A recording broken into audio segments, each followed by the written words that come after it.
Parang nag-iiba yung boses mo. Ano yan?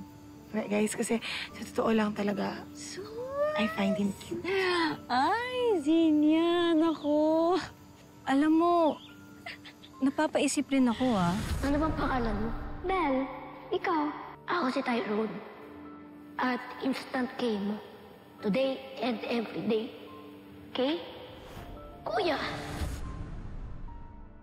Tayo mo rin siya? Hindi ganun. So, ano? Parang familiar siya eh. Pati yung name niya.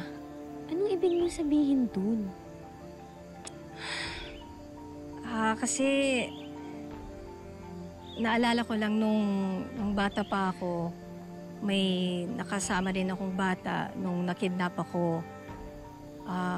Ang pangalan din niya, Tyrone. So, baka siya yun.